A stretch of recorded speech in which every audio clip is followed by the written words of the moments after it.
বান্দা যখন মনে মনে আল্লাহকে ডাকে, আল্লাহ মনে মনে ওই বান্দাকে স্মরণ করে। আপনি রাতে শুয়ে আছেন, মনের মধ্যে অনেক কথা, হয়তো অনেক দোয়া আছে, চাওয়া পাওয়া আছে, কষ্ট যন্ত্রণা আছে।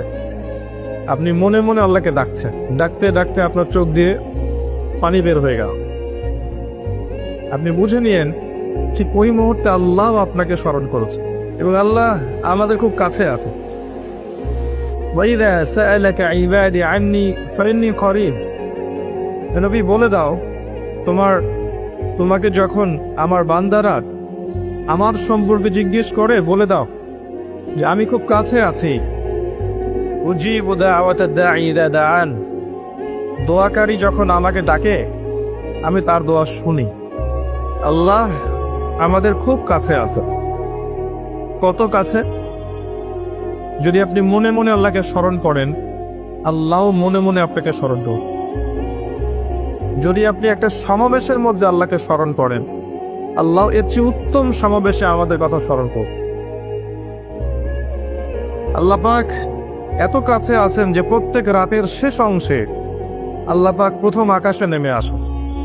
আল্লাহর নেমে আসাটা কেমন সেটা আমরা ব্যাখ্যা করতে পারব না।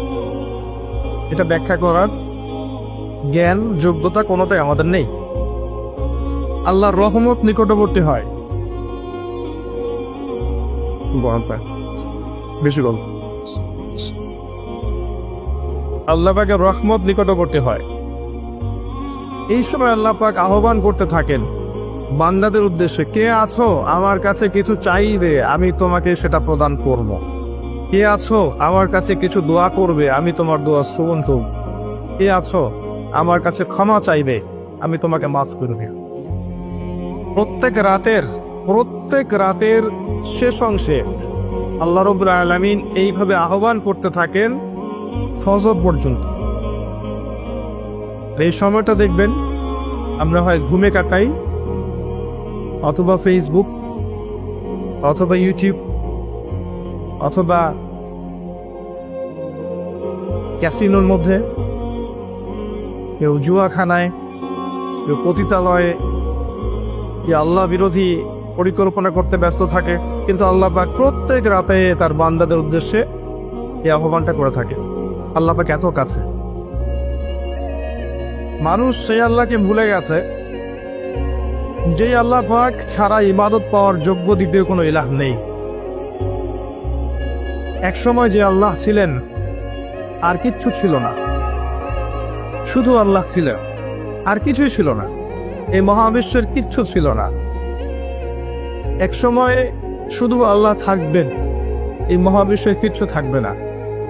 কুল্লু মান আলাইহা ফান ওয়া ইয়াবকা ওয়াজহু রাব্বিকা যুল জালালি ওয়াল ইকরাম। প্রত্যেকটা বিষয়ে বস্তু ফানা হয়ে যায়, শুধুমাত্র আল্লাহ রাব্বুল আলামিনের সত্তাটা বাকি থাকবে। আল্লাহ পাক সূরা আর-রহমানে একটা আয়াত বারবার বলেছেন, ফাবিআইয়ি আলাই রাব্বিকুমা তুকাযযিবান।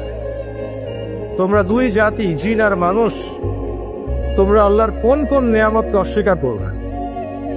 কেন জিন আর মানুষকে বলা হচ্ছে? কারণ সূরা জারিয়াতের 56 নম্বর আয়াত আল্লাহ পাক বলেছেন, ওয়ামা খালাকতুল জিন্না ওয়াল ইনসা ইল্লা লিয়াবুদুন। আমি জিন আর মানুষকে শুধুমাত্র আমার ইবাদত করার জন্য সৃষ্টি করেছি। এই কারণে জিন আর মানুষকে উদ্দেশ্য করে আল্লাহ পাক সূরা আর-রহমানে বারবার বলছেন, তোমরা আমার কোন কোন নিয়ামতকে অস্বীকার করবে। আল্লাহ রাব্বুল আলামিন এই সূরার মধ্যে বলেছেন যে আল্লাহ পাক তার সৃষ্টির এই যে কাজ, এতে ব্যস্ত থাকেন, প্রত্যেকটা মুহূর্ত তিনি ব্যস্ত থাকেন। তবে সানাফরুগু লাকুম আইয়ুহাস সাকালান, শীঘ্রই তোমাদের দুই জাতির জন্য আমি ফারেক হচ্ছি, দাঁড়াও। তোমাদের বোঝাপড়ার জন্য শীঘ্রই আমি ফারেক হচ্ছি, থামো। সানাফরুগু লাকুম আইয়ুহাস সাকালান। এই আয়াতটা এই সূরার মধ্যে একটা ভয়ঙ্কর আয়াত। আল্লাহ পাক জিন আর মানুষকে বলছেন, আমি বিজি আমার কাজে, কিন্তু তোমাদের জন্য আমি শীঘ্রই ফারেক হবে। কিয়ামত ঘটানোর পরে তোমাদের হিসেব নিকেশের জন্য আমি শীঘ্রই নিজেকে ফারেক করছি। ওয়েট করতে থাকুন, জাস্ট ওয়েট অ্যান্ড সি। মানুষ সে আল্লাহকে ভুলে গেছে যে আল্লাহ রাব্বুল আলামিন এখন জানেন যে আপনি কতদিন বাঁচবেন, জীবনে কি করবেন, কোন দিন আপনি কোন কোন বেলায় কি কি খাবার খাবেন, কোথায় কোথায় আপনি কি কি পাপ করবেন এবং কোথায় কোথায় আপনি কি কি পূর্ণ করবেন। আল্লাহ পাক এখনই জানেন। আল্লাহ পাক জানেন আমাদের মধ্যে এখানে বসে থাকা প্রত্যেকটা মানুষ কে কোথায় কিভাবে মারা যাবে, তার জীবনে কি আছে, তার পরকালে কি আছে। আমাদের এখানকার মানুষদের মধ্যে কে কবরের প্রশ্নের উত্তর দিতে পারবে, কে পারবে না, আল্লাহ এখনই জানেন। আল্লাহ পাক এখনই জানেন, এই মুহূর্তেই জানেন যে আমাদের মধ্যে কয়জন মানুষ এখানকার মধ্যে জান্নাতে যাবে। আর জান্নাতে যাওয়ার কোটি কোটি বছর পরে ওই বান্দারা কি কি নিয়ামত ভোগ করবে, আল্লাহ পাক এখনই রাইট নাও সেটা জানেন।